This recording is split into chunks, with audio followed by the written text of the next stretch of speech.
मेरा पहला वीडियो है और फिजिकल केमिस्ट्री का चैप्टर हम आज स्टार्ट करेंगे केमिकल काइनेटिक्स से रिगार्डिंग। केमिकल काइनेटिक्स बड़ा इम्पोर्टेंट चैप्टर है एग्जाम पॉइंट ऑफ व्यू, चाहे नीट का एग्जाम हो या जेईई मेन का एग्जाम हो या एकेडमिक एग्जाम हो। इस चैप्टर से सबसे ज़्यादा न्यूमेरिकल पोर्शन आता है, न्यूमेरिकल पार्ट इस चैप्टर से सबसे ज़्यादा। आज उसी चैप्टर को हम स्टार्ट करने जा रहे हैं। केमिकल काइनेटिक्स नोट्स आपको प्रोवाइड कर दिए जाएंगे, आप वीडियो लेक्चर को देखें, उसको समझने की कोशिश करें। नोट्स के लिए आपको लिंक भी प्रोवाइड किया जाएगा वीडियो के अंदर, जो डिस्क्रिप्शन होगा उसके अंदर आने वाले लेक्चरों के अंदर, और जो व्हाट्सएप ग्रुप में जुड़े हुए हमारे साथ उनको व्हाट्सएप ग्रुप में भेज दिया जाएगा। तो आज हम स्टार्ट करते हैं अपना चैप्टर केमिकल काइनेटिक्स। शुरुआत करते हैं डेफिनेशन से। केमिकल काइनेटिक्स है क्या या किसके बारे में हम स्टडी करेंगे? तो काइनेटिक का मतलब होता है मोशन से, कि जिसमें मोशन के बारे में पढ़ना है, स्पीड के बारे में पढ़ना है।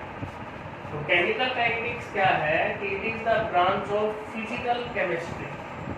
ये फिजिकल केमिस्ट्री की ब्रांच है in which we study about the rate means speed of the reaction and their mechanism, और उनके मैकेनिज्म के बारे में पढ़ना है। By which they take place, कि वो किस स्पीड से हो रही है, किस रेट से हो रही है, और कौन सा उनका पाथ है, किस पाथ को फॉलो कर रही है। उन बातों के बारे में स्टडी करना, पढ़ना, वो केमिकल काइनेटिक्स के अंदर आता है। तो इसमें सबसे पहली जो डेफिनेशन आई है वो आई है रेट ऑफ रिएक्शन से रिगार्डिंग। रेट ऑफ रिएक्शन आखिर में है क्या?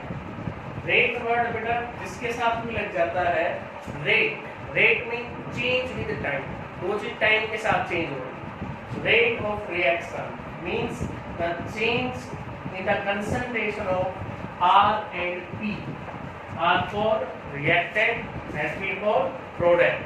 तो रिएक्टेंट और प्रोडक्ट की कंसंट्रेशन में टाइम के साथ कितना चेंज आ रहा है, वो चीज आपके पास कहलाएगी rate of reaction. Reactant which react together and to form a new substance, and that substance is called product। तो जितनी भी केमिकल रिएक्शंस है उन सब में हम ऑब्जर्व करते हैं कि रिएक्टेंट की concentration always decreases with time, with passage of time, and the concentration of the product is always increases with time. तो these two graphs represent the rate of reactions in term of concentration of reactant and in term of concentration of product। Reactant concentrations always decrease with passage of time। जैसे जैसे time बढ़ रहा है concentration कम हो रही है। Why decrease? Because reactant react together and they form new substance that is called product। Therefore product की concentration always increase and reactant की concentration decrease with passage of time. Rate of reactions की definitions के बाद बारी आती है इसी के अंदर इसके मैथमेटिकल एक्सप्रेशंस। मैथमेटिकली हम इसको कैसे रिप्रेजेंट कर सकते हैं? तो मैथमेटिकली के अंदर हो गया कि ये रिएक्शन अपने पास थी R चेंज इनटू P, तो रेट ऑफ रिएक्शन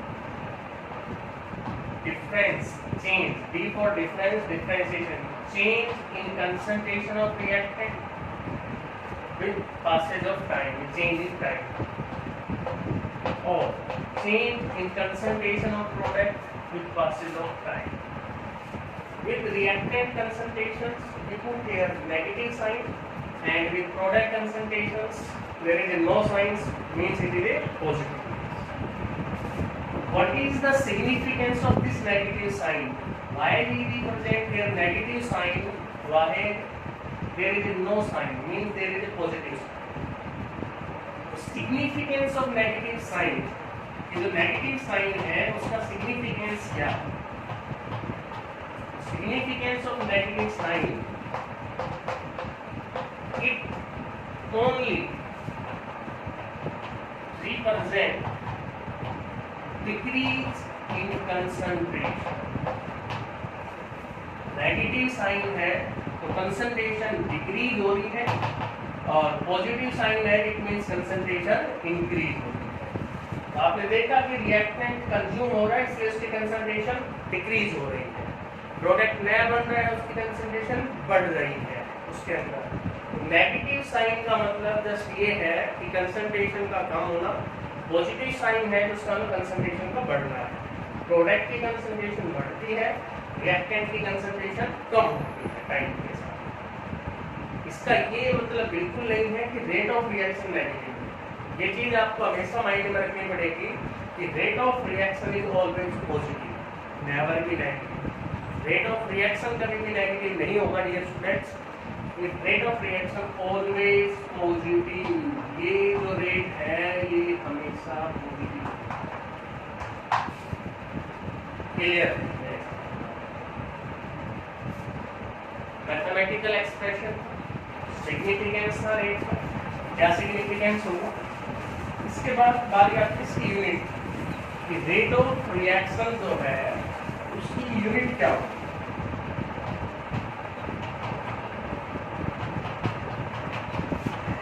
तो यूनिट को पढ़ने से पहले या जानने से पहले हम एक बार इन टर्म्स को ऊपर डिस्कस करना चाहेंगे।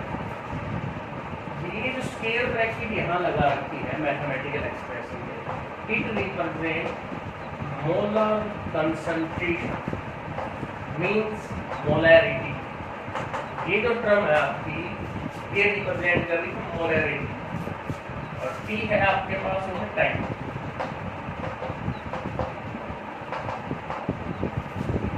सॉल्यूशन चैप्टर में हमने पढ़ा था मोलैरिटी की यूनिट। तो मोलैरिटी की यूनिट होती है dear student mole litre inverse, और नीचे है टाइम। टाइम की एसआई यूनिट तो सेकंड, यहाँ बन गया mole litre inverse second inverse.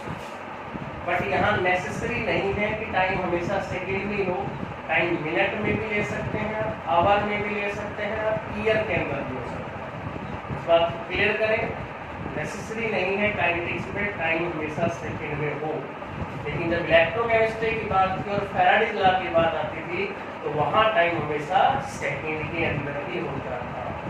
यहाँ टाइम कोई बाउंडेशन नहीं है, सेकंड में है तो ये यूनिट हो जाएगी। अगर सेकंड में नहीं लेते हैं तो हम इसको ऐसे लिख सकते हैं, मिनट इनवर्स भी हो सकता है, मंथ इनवर्स भी है, ईयर इनवर्स भी है, आवर का इनवर्स भी है। अकॉर्डिंग टू क्वेश्चन हम इस चीज़ को राइट डाउन कर सकते हैं, लिख सकते हैं। मेरे हिसाब से ये बातें आपको क्लियर हुई होंगी कि रेट ऑफ रिएक्शन क्या है, मैथमेटिकल एक्सप्रेशन कैसे हम उसको लिख सकते हैं, उसकी यूनिट क्या है, उसके नेगेटिव साइन कैसे लगा दिया, क्या मतलब उस बात का, उस बात का मतलब कंसंट्रेशन के साथ था। रेट ऑफ रिएक्शन हमेशा कैसा होगा, पॉजिटिव। इन बातों का आपको ध्यान रखना। अब आगे जब बात करते हैं रेट से रिगार्डिंग, चैप्टर है वो रेट्स के रिगार्डिंग ही चल रहा है। तो काइनेटिक्स आप पढ़ रहे हो और काइनेटिक्स में हम स्पीड की बात करते हैं, रेट की बात करते हैं। तो यहाँ बात कर रहे हैं रेट ऑफ रिएक्शंस की, रिएक्शंस के रेट के बारे में। और रिएक्शंस के रेट के अंदर नेक्स्ट जो बात आती है वो आती है टाइप ऑफ रिएक्शंस की। Type of reaction depending upon speed या रेट, वो रिएक्शन किस रेट से हो रही है, किस स्पीड से हो रही है, उसके बिहाफ पर टाइप ऑफ रिएक्शन हमने पढ़ी। क्योंकि हम सभी रिएक्शंस की काइनेटिक स्टडी नहीं कर सकते, केवल उन्हीं रिएक्शन की हम काइनेटिक्स को स्टडी कर सकते हैं जिनके रेट को हम लैब में मेजर कर सकते हैं, एक्सपेरिमेंटल मेजर कर सकते हैं। तो यहाँ बात होगी रिएक्शंस की टाइप की, किसके बिहाफ पर, स्पीड के बिहाफ पर। तो फर्स्टली टाइप है वेरी फास्ट रिएक्शन या फास्ट रिएक्शन भी कहते हैं। वेरी फास्ट क्या होगी, which complete in a fraction of second, second के कुछ हिस्से में कंप्लीट हो जाती है। That is nano, pico,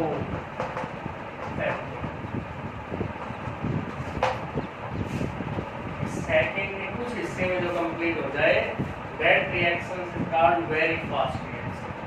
very fast reaction का एग्जांपल क्या हो जाएगा? Ionic reaction, good, precipitation reaction, inorganic की जो रिएक्शन है, neutralisation reaction,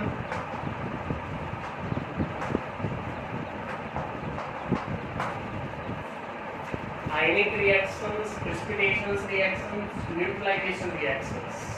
These are the example of very fast reactions. Why they are very fast? Because they complete in nano, pico, femto, octoseconds के अंदर complete हो जाते हैं. These reactions are not very useful in terms of kinetics because they are very fast and their reactions rate is not measurable experimentally easily. Ionic reactions example हम लिख सकते हैं AgNO3 silver nitrate plus NaCl sodium chloride, they react together and to form the PPT of AgCl plus NaNO3, ये आपके पास product हो गया। तो speed के बेसिस पे पहली टाइप थी वेरी फास्ट रिएक्शन, इसके बाद बारी आपकी स्लो रिएक्शन की या वेरी स्लो रिएक्शन। स्लो भी बोल सकते हैं, वेरी स्लो भी हम इसको बोल सकते हैं। क्या तो नाम से जैसे डिस्क्राइब हो रहा है कि स्लो है, बहुत कम स्पीड से हो रही है, धीरे धीरे से हो रही है, वेरी स्लो रिएक्शंस कहते हैं। तो वेरी स्लो के अंदर क्या बोलेंगे? जैसे यहाँ बोला था which complete in fraction of second, which complete in a week, month and even in a year। जो रिएक्शन कंप्लीट ही ना हो जल्दी से, कुछ वीक में कंप्लीट होती है, मंथ में होती है, कई बार साल भर लग जाता है उसको कंप्लीट होने में, that kind of reaction is called very slow reactions. And these reactions are also not useful in terms of kinetics because their rate is very small and negligible, not easily measurable, yeah, not very useful in terms of kinetics. Slow reactions in daily life, the rusting of iron. Main example है rusting of iron. Very slow reaction, rusting. It take 1 week, 1 month, even years to take rusting.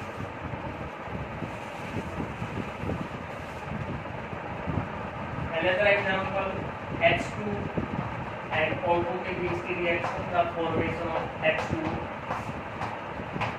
It is also room temperature local, very slow reaction. तो ये reaction में आपके पास कैसी है? Very slow reaction. इसके बाद हर टाइप की reaction में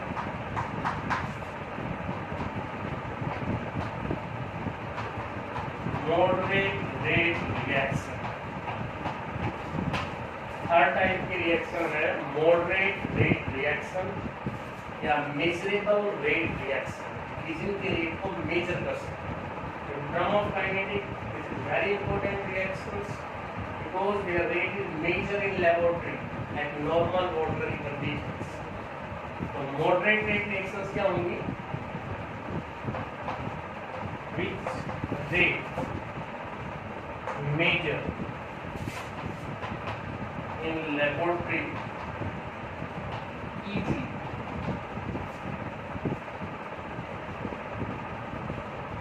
are called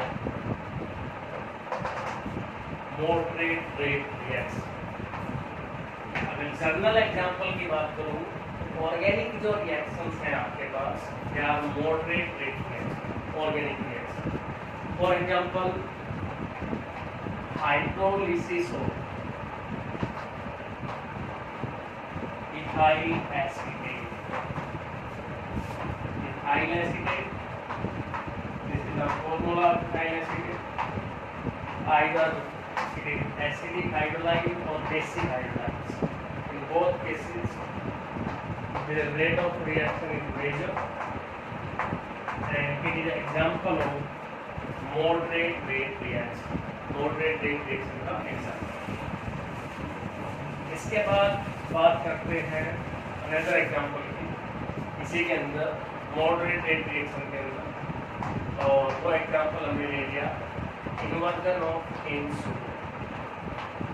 दोनों एग्जाम्पल बड़े इंपॉर्टेंट हैं. Inversion of cane sugar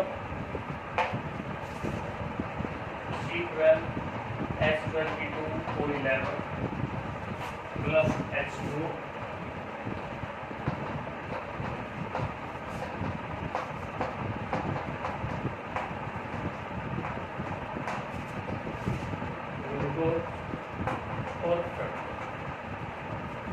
These are the example of very moderate rate reactions, जिसके रेट को हम मेजर कर सकते हैं रूम टेम्परेचर पर, नॉर्मल कंडीशन पर. Inversion of cane sugar, this is cane sugar, sucrose and hydration of ethyl acid. I think ये आप क्लियर हुआ होगा इससे रिगार्डिंग. अब बात करते हैं आगे. तो type of rate of reaction अपने पास चल रहा है, तो उसी की टाइप में हम डिस्कस करना चाह रहे हैं, और उसी की टाइप के अंदर अब हम बात करेंगे type of rate of reaction depending upon time interval.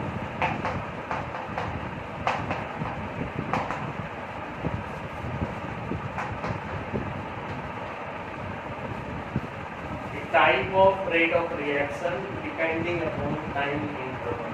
अभी कौन सी पढ़ी आपने? स्पीड के बिहाफ. अभी आप किसके बिहाफ पर पढ़ रहे हो? एवरेज रेट ऑफ रिएक्शन, और second one instantaneous rate of reaction. Average rate of reaction, average rate of reaction जिसमें टाइम इंटरवल लार्ज ले रखा है, लॉन्ग ले रखा है, फिक्स ले रखा है कि इतने टाइम के दौरान कितना चेंज आएगा, उसके रिगार्डिंग वहां पर एवरेज रेट होगा. जब टाइम इंटरवल स्मॉल हो जाए, at any instant of time, किसी भी क्षण किसी भी time, then rate of reaction is called instantaneous rate of reaction. तो firstly it is also important for exam academic point of view.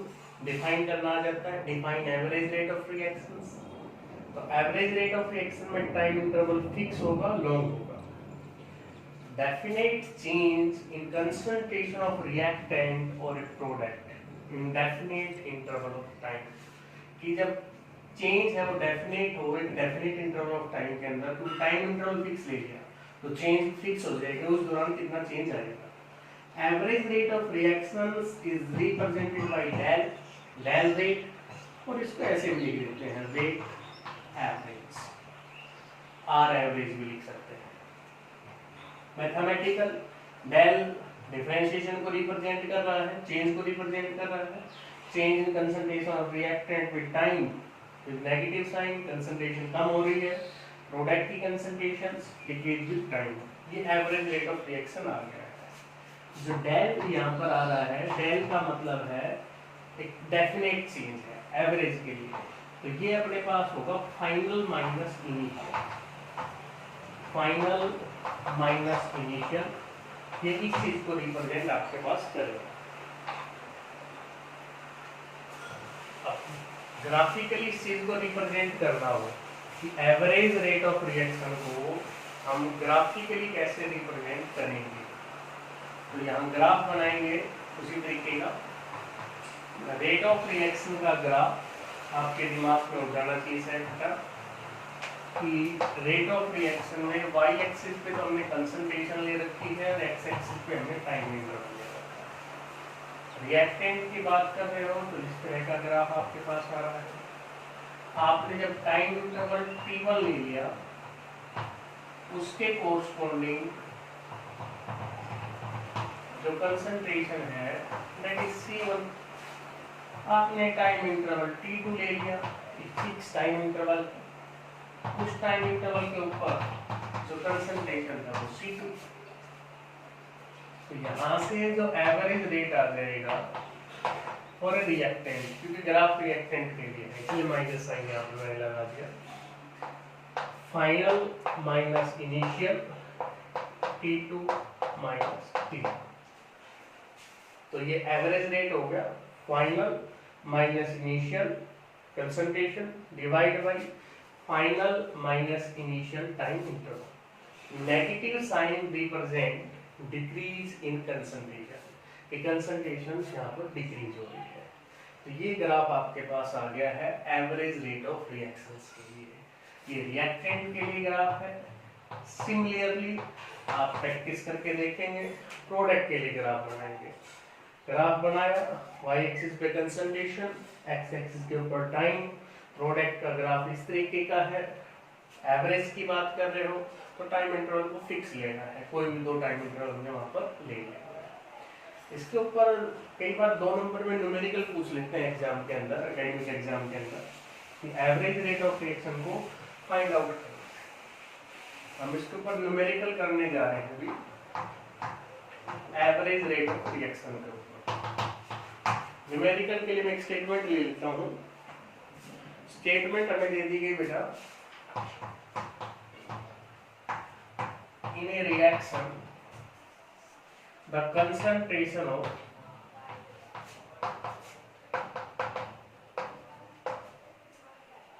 of a reactant A changes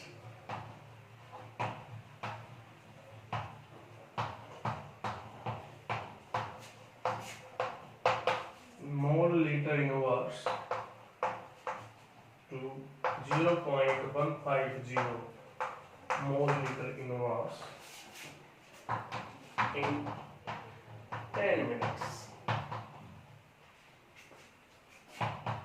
What is average rate? तो हमने वहां पर average rate को find out करना है, निकालना है। एवरेज रेट को हम कैसे निकालते हैं? जब भी कोई न्यूमेरिकल हमें मिलता है तो आपको सबसे पहले स्टेटमेंट को रीड करना है। स्टेटमेंट को आपने रीड किया, साफ साफ इसमें मेंशन किया हुआ है कि एवरेज रेट को फाइंड आउट करना है। एवरेज रेट को फाइंड आउट करना है, पहले हमने गिवन चीजें यहाँ पर मेंशन कर ली। गिवन है कंसंट्रेशन इनिशियल इतने की स्टार्ट की, और जब टाइम 10 मिनट हो गया है उस टाइम पे कंसंट्रेशन वो रहती है। तो फाइनल जो कंसंट्रेशन है वो तो है 0.150, और जो इनिशियल कंसंट्रेशन है वो है 0.20।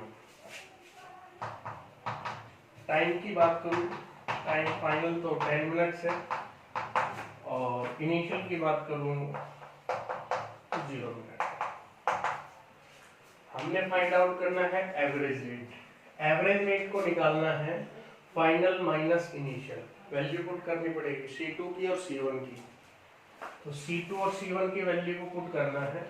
C2 अपने पास हो गया 0.150 minus 0.200 is divided by final और माइनस इनिशियल टाइम।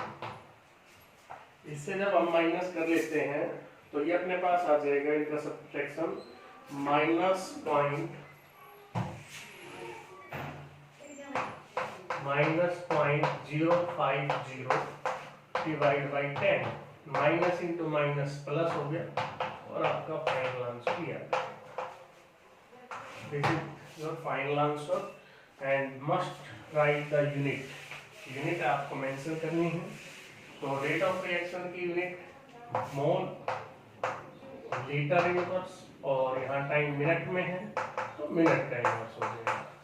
जैसे पीछे बताया हमने कि एवरेज इसमें सॉरी रेट ऑफ रिएक्शंस के अंदर टाइम इंटरवल आपका मिनट में है तो मिनट ले लेंगे, सेकंड में है सेकंड हो जाएगा, और आवर में तो आवर हो जाएगा। इसके बाद हम बात करते हैं सेकंड टाइप ऑफ रिएक्शन की। सेकंड टाइप ऑफ रिएक्शन है इंस्टेंटेनियस rate of reaction।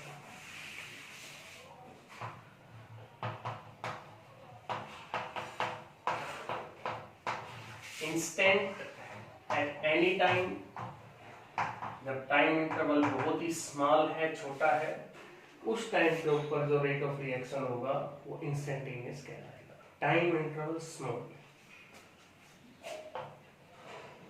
इसकी definition, change in concentration of R and P at any instant of time या given time, at any time, ऐसे हम इसको बोल सकते हैं।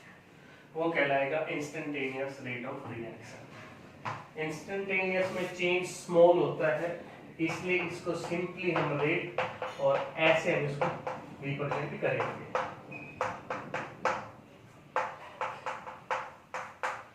क्योंकि यहाँ जो चेंज है वो स्मॉल है at an instant of time. Graph बनाना है हमने, एक्स एक्सिस पे टाइम ले लेंगे, वाई एक्सिस के ऊपर हम कंसंट्रेशन ले लेंगे। रिएक्टेंट के लिए ग्राफ है, इस तरह का ग्राफ बना लिया सारा। अब एवरेज में और इंस्टेंटेनियस में क्या डिफरेंस है? एवरेज में तो दो टाइम इंटरवल फिक्स होते थे, T1 T2। अब यहाँ टाइम इंटरवल फिक्स नहीं है, टाइम इंटरवल वेरी स्मॉल है। तो वेरी स्मॉल है उस टाइम इंटरवल के ऊपर, इस लाइन को हम एक्स्ट्रा प्लॉट कर देंगे। यहाँ से जो स्लोप आता है, ये टेंजेंट बन रहा है, slope of tangent is equal to tan theta. tan theta के बराबर होता है, और इसको हम लिखते हैं dy by dx। dy y axis है कंसंट्रेशन और x हो गया टाइम इंटरवल। तो इसको आप डिक्रीज इन कंसंट्रेशन, जो भी कंसंट्रेशन होगी मैं c लिख देता हूँ, और डिवाइड बाय टाइम इंटरवल। अगर आप रिएक्टेंट की कंसंट्रेशन लेंगे तो माइनस साइन यहाँ पे आ जाएगा, प्रोडक्ट की कंसंट्रेशन है तो कोई साइन इसके साथ नहीं आएगा। तो ये आपके पास सेकंड टाइप ऑफ रिएक्शंस थी रेट ऑफ रिएक्शंस के अंदर on the basis of time. Time interval is large long then average rate of reaction. If time interval is very small, then it is called instantaneous rate of reaction. तो आपने दोनों graph बनाने हैं, reactant के लिए था, product का आपने प्रैक्टिस करनी है बनाकर, और हमने न्यूमेरिकल किया है कि उसके एवरेज रेट ऑफ रिएक्शन के ऊपर उनकी प्रैक्टिस आपको करनी है। अगर आपको किसी तरीके की प्रॉब्लम आती है तो आपको कमेंट करके वो बात बतानी भी है, या आप और किस तरह की न्यूमेरिकल चाहते हैं वो बात भी आपको बतानी है।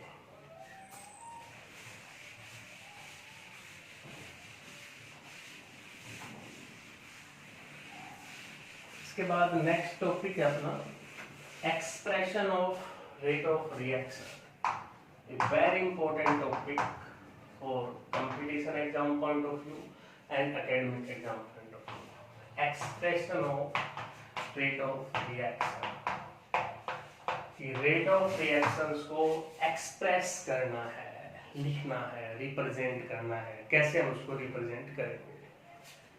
तो एक्सप्रेशन कैसे मेंशन करें रेट ऑफ रिएक्शंस का? तो एक्सप्रेशन को मेंशन करने के लिए कहता है कि कोई रिएक्शन हमें गिवन है, इसमें दो केसेस बनेंगे आपके पास। बैलेंस्ड रिएक्शन है, मींस सॉरी बैलेंस की जगह में ये कोएफिशिएंट इक्वल है, सॉरी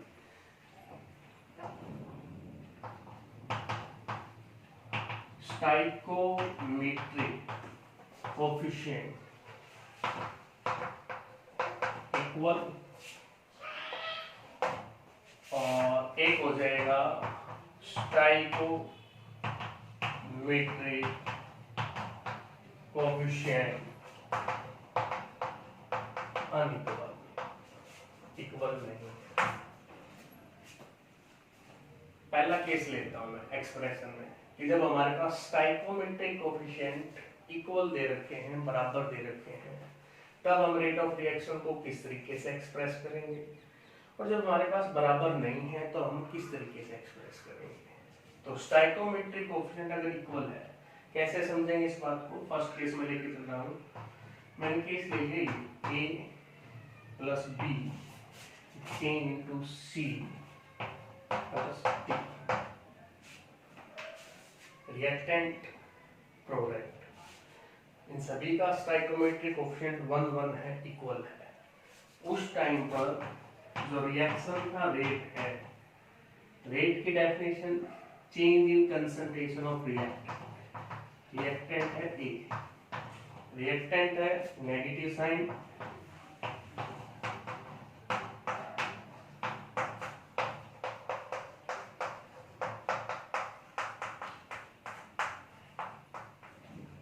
प्रोडक्ट है पॉजिटिव साइन।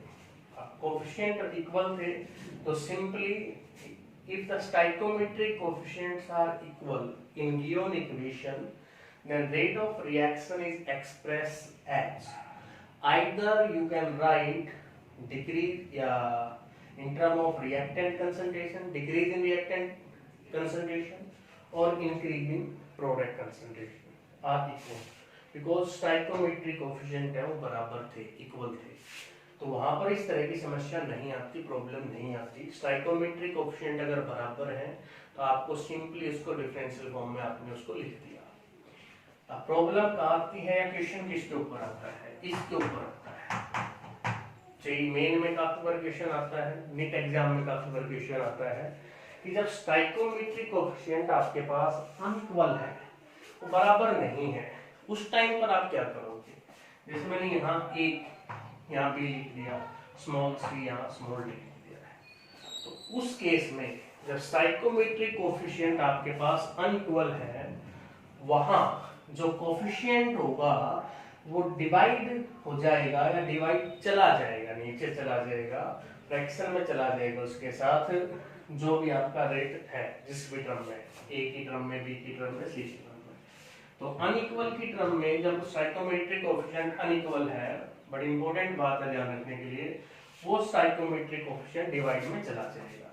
तो ए वाला 1/a हो गया, बी के साथ b था तो 1/b हो गया, c के साथ c है तो 1/c हो गया, d के साथ d है तो 1/d हो गया है। तो स्टाइकोमेट्रिक कोएफिशिएंट आपके पास अनइक्वल है, अनइक्वल होंगे तो आपको इस तरीके से उनको रिप्रेजेंट करना है। अभी इसके एग्जांपल डिस्कस करेंगे जो लास्ट ईयर एग्जाम में आए हुए भी हैं, पूछे भी गए हैं, और दोनों एग्जाम के पॉइंट ऑफ व्यू बड़ा इंपॉर्टेंट टॉपिक है, रेट ऑफ रिएक्शन को एक्सप्रेस करना है। और उसमें भी कौन सा टॉपिक, जब कोएफिशिएंट अनइक्वल है, जो भी अनइक्वल का केस है उसमें वो कोएफिशिएंट उस रिएक्टेंट या प्रोडक्ट जो भी दे रखा है उसके डिवाइड में चला जाएगा डिफरेंशियल फॉर्म के अंदर। इस टर्म को अपन कैसे बोलेंगे, this is the disappearance of A, dA/dt, rate in term of disappearance of A, dA/dt कहलाएगा, rate of reaction in disappearance of B, dB/dt कहलाएगा, rate of reactions in term of appearance of C, dC/dt, rate of reaction in appearance of D, dD/dt हो जाएगा। अभी एक example लेते हैं, उससे आपको ये टर्म क्लियर हो जाएगी। बाकी आपने प्रैक्टिस करनी है और मेरे को बताना भी है। मैंने एग्जांपल ले लिया बेटा यहाँ पर,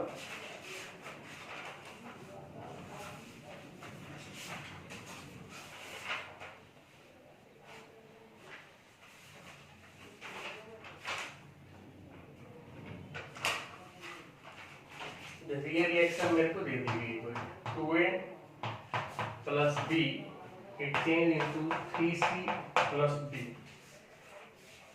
मैंने इस रिएक्शंस के लिए रेट ऑफ रिएक्शन को लिखना है कि राइट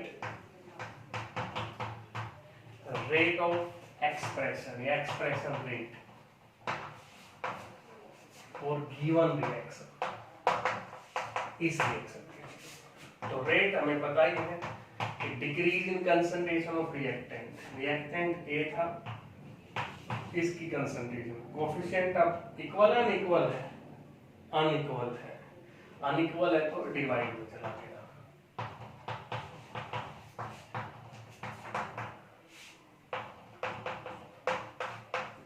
यहाँ कैसा साइन आएगा, माइनस का।